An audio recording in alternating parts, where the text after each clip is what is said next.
started, and I gotta pee, so I gotta go back to the van.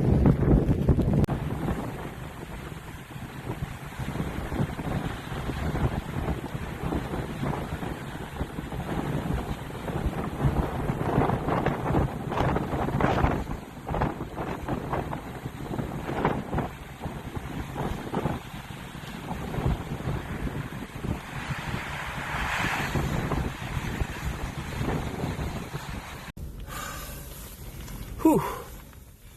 Well, I took advantage of the break in the rain, do a little walk, and it was nice, and then the rain hit me. But I tell you, man, it is gorgeous. Gorgeous out here. Big waves rolling in, just hitting the headlands. I wish you could stay out there all day. But time to go find my place to park for the rest of the day. I think I'm just going to settle in and, I don't know, see what happens.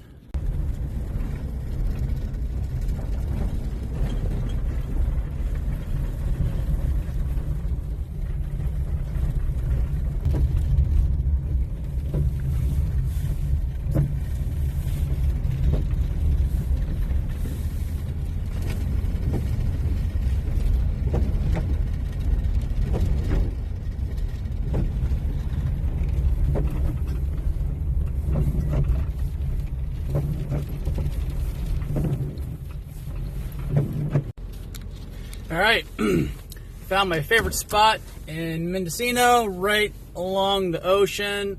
I love this spot mainly because it's far from like the businesses where like they make. There's a bar down there, and they obviously open to like 2 o'clock in the morning, and it's Saturday night, so they're gonna be blaring music.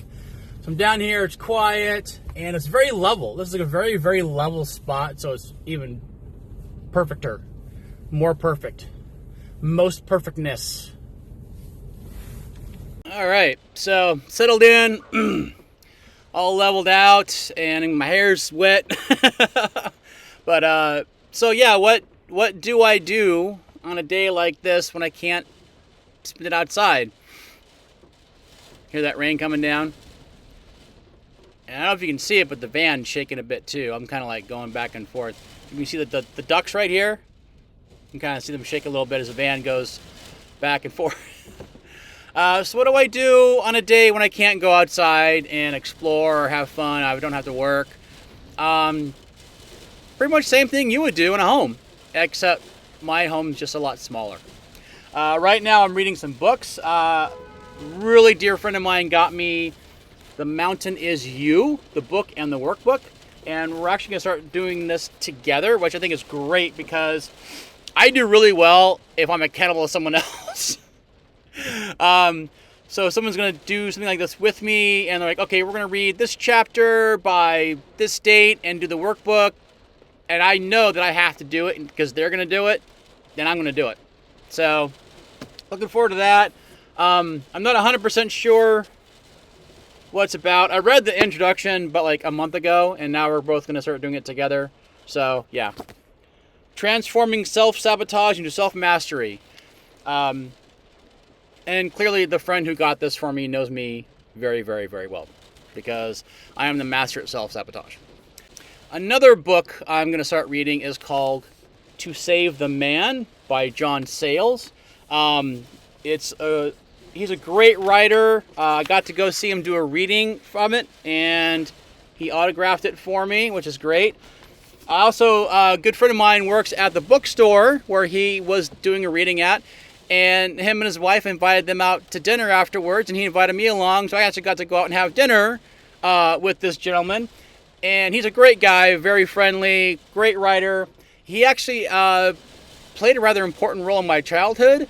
He wrote and I believe directed The Howling. And that was the first horror movie I ever saw. I was in 5th grade. I was at my friend Chad's house. His parents were gone for the weekend, and they had HBO. Which, in the early 80s, if you had HBO, you were styling. You were profiling. And I know that's probably an 890 song, but whatever. Anyway, so we went there, and I watched The Howling, first horror movie I ever saw, scared the bejesus out of me. I watched a good parts of the movie like this. So it scared the crap out of me. Also the first time I ever saw naked boobies on the screen. So as a fifth grader, that was also a very huge part. Very, very big deal. Anyway, so these are books I'm going to start reading. I'm also working on another project. I've been writing again, which is great. Really great for my my basic, psychological health, my psychological well-being. As you guys know, I've been battling some slight depression for the last year. Things didn't go my way for a while, and they're still been kind of difficult working through them. But I'm glad I'm writing again, because if I just spend an hour writing, I feel like I've accomplished so much, and I feel so good about myself. So that's been really great. And one project I'm working on it with another friend of mine. And again, great to be working with someone because they're expecting it. They're waiting for pages, and I'm accountable to them, which really helps me write. Because, as I said, I am the king of self-sabotage. If no one's waiting for it, no one cares, I'm not going to do it. So I'm really excited. I'm working on this project with my friend, and I'm not going to really talk about it until we're done with it. When we're done with it, I'll tell you guys more about it. But just know that I'm really excited, and I'm writing again, and I'm feeling good. So this is going to be, yeah. And also, too, I've got cell service, so probably watch a movie or maybe stream. I'm binge watching like 3 TV shows right now. I'm watching Heroes. I'm also watching Daredevil Daredevil Born Again, and Season 3 of Reacher. Although I think I definitely have been spoiled by Netflix when they drop a whole series at once and you can just binge watch it whenever you want. Reacher and Daredevil are 1 episode a week, and I hate waiting for that. And they put commercials in, so it's like, wait, now I'm watching TV the way I did when I was a kid. I thought streaming was different. Anyway, so yeah, I think Netflix kind of spoiled us on that. So, now I'm back to waiting, not only waiting a week for an episode to drop, but commercials. I mean, I could upgrade, but who cares? Commercials, whatever. I don't care. I'd rather pay less and have a few breaks here and there in the show. Not a big deal. So, anyway, that's what I do with my day off when I can't go outside and do much. So, all right, thanks for hanging out and listening to me blather on about my day off in a van when I can't go anywhere. Let me know what you guys do. If you're a fellow van lifers, what's something you like to do when you're stuck in your van all day long and you can't go anywhere?